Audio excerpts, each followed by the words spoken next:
سلطان محمد کو قسطنطنیہ کی دیواریں توڑنے کے لیے جو توپ چاہیے تھی وہ انہیں بہت جلد مل گئی۔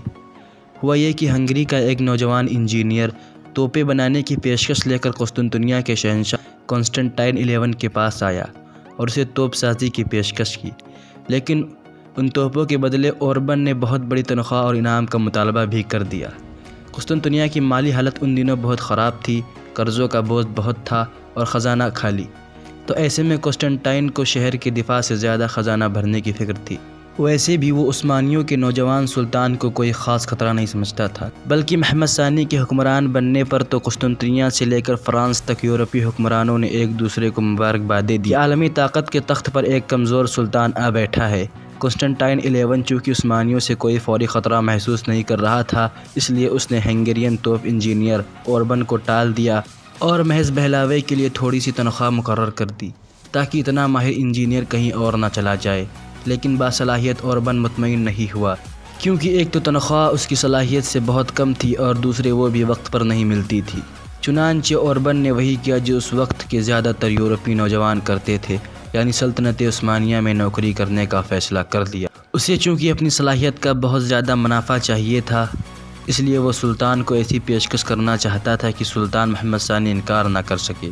اسے معلوم تھا کہ سلطان قسطنطنیہ کی دیواریں توڑنے کے لیے بے قرار ہے، چنانچہ اس نے شہر کی دیواروں کا اچھی طرح جائزہ لیا اور پھر وہاں سے نکل کر 140 میل دور ایڈرن شہر میں سلطان محمد ثانی کے دربار میں پہنچ گیا۔ جب سلطان محمد ثانی کو بتایا گیا کہ ہنگری کا ایک نوجوان انجینئر توپیں بنانے کی پیشکش لے کر آیا ہے تو سلطان نے اسے فوری طلب کر لیا۔ سلطان محمد خود بھی جنگی ٹیکنالوجی کی بہت زیادہ سمجھ رکھتے تھے، اس لیے انہوں نے اوربن سے چند ٹیکنیکل سوالوں کے بعد سیدھا سوال کیا، کیا تم ایسی توپ بنا سکتے ہو جس سے قسطنطنیہ کی دیواریں گرائی جائے اور اس کا گولہ اتنا بڑا ہو؟ سلطان نے ہاتھ کے اشارے سے گولے کا سائز بتایا۔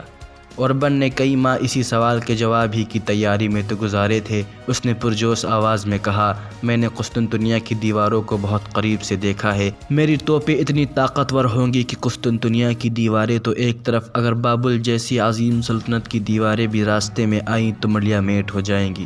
سلطان کو یہی جواب چاہیے تھا۔ انہوں نے اوربن کو اس کے منہ مانگے معاوضے سے بھی 4 گنا زیادہ دینے کا وعدہ کیا اور جلد سے جلد توپیں تیار کرنے کا حکم بھی جاری کر دیا۔ 3 ماہ بعد اوربن نے پہلی توپ تیار کر لی۔ اس توپ کو باسفورس کے ساحل پر ایک ترک قلعے رومیلی حصار میں بھیج دیا گیا۔ نومبر 1452 میں اس توپ سے فائر ہونے والے ایک گولے نے وینس کے ایک بحری جہاز کو ڈبو دیا۔ یہ جہاز قسطنطنیہ پہنچنے کی کوشش کر رہا تھا۔ وینس کا بحری جہاز ڈوبنے سے اوربن کی بنائی توپ کی طاقت ثابت ہو گئی تھی۔ سلطان اوربن سے بہت خوش تھے اور انہوں نے اوربن کو حکم دیا کہ اب وہ ان کی سوچ کے مطابق سپر گن تیار کرے۔ سپر گن کی تیاری شروع ہو گئی۔ سپر گن کی تیاری کا مرحلہ بہت ہی دلچسپ تھا۔ اس کے لیے مٹی اور رسیوں کی مدد سے ایک 27 فٹ لمبا سانچہ تیار کیا گیا۔ اوربن نے اینٹوں اور پتھروں کی 2 بڑی بھٹیاں تیار کی جنہیں 1000 ڈگری سینٹی گریڈ تک گرم کیا جاتا تھا اور ان کے چاروں طرف تارکول کی ایک پہاڑی سی بنا دی۔ یہ پہاڑی اتنی بلند تھی کہ اوپر سے جھانکنے پر بھٹیوں کا صرف دہانہ ہی نظر آتا تھا۔ پھر بھی ان بھٹیوں کی تپش اتنی تھی کہ اوپر کھڑے ہونے والے شخص تک پہنچتی تھی۔ جب ان بھٹیوں میں لکڑیاں ڈال کر آگ جلائی گئی تو وہاں کام کرنے والے تمام لوگ ایک طرف جمع ہو کر اللہ اللہ پکارنے لگے۔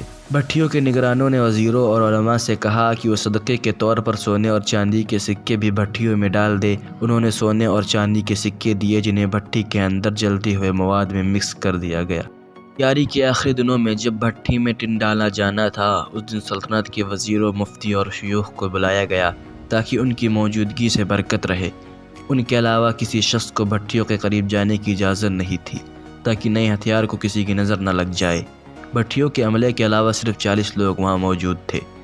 علماء وزراء بھٹیوں سے 100 فٹ کی دوری پر بیٹھ گئے اور مسلسل اللہ کی بڑائی کرنے لگے۔ آخر ان بھٹیوں سے 27 فٹ لمبی توپ تیار کی گئی جس کا دہانہ 30 انچ کا تھا۔ یہ وہی سائز تھا جو سلطان نے اوربن کو بتایا تھا، یعنی سلطان کو اپنی مرضی کی توپ مل چکی تھی۔ اب مرحلہ تھا اسے ٹیسٹ کرنے کا۔ اس توپ کو جنوری 1453 میں ٹیسٹ فائر کے لیے نکالا گیا۔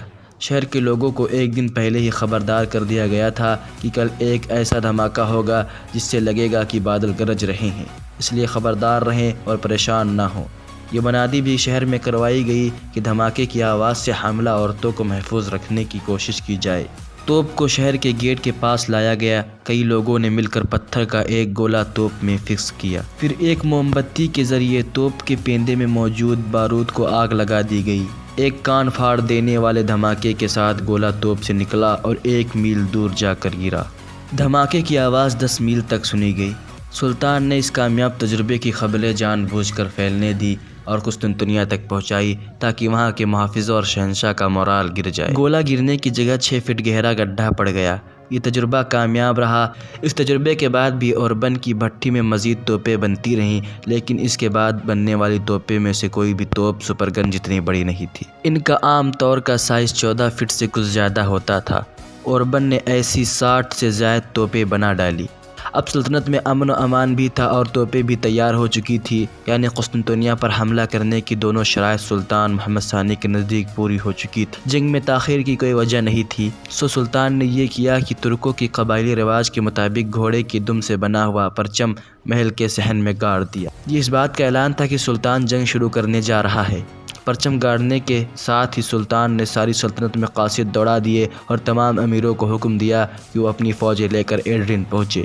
جنگ کا طریقہ کار یہ تھا کہ ہر امیر کی یہ ذمہ داری تھی کہ وہ زیادہ سے زیادہ سپاہی ساتھ لائے۔ ان سپاہیوں کے ہتھیاروں زرہ بختر سواری کا بندوبست بھی اسی امیر کو کرنا ہوتا تھا۔ یوں دیکھتے ہی دیکھتے 1453 کے موسم بہار تک 2 لاکھ کا لشکر جمع ہو گیا، جس میں 180 بحری جنگی جہازوں کا طاقتور بیڑا بھی شامل تھا۔ قسطنطنیہ کو 1000 سال پہلے رومی شہنشاہ کانسٹنٹائن نے اپنے دارالحکومت کے طور پر آباد کیا تھا، اور تاریخ کی ستم ظریفی دیکھیے کہ جب اس شہر کی دیواروں کو ملیہ میٹ کرنے کے لیے آخری لشکر تیار ہو رہا تھا تو اس وقت کے شہنشاہ کا نام بھی کانسٹنٹائن ہی تھا، کانسٹنٹائن 11۔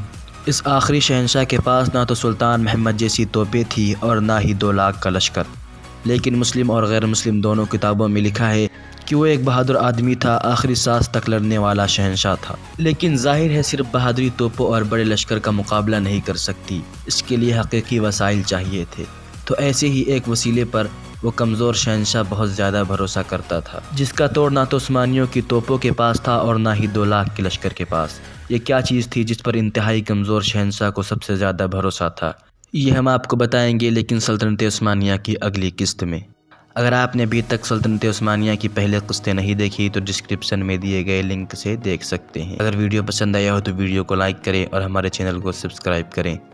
جلد ملتے ہیں آپ سے اگلے ویڈیو میں۔ السلام علیکم، خدا حافظ۔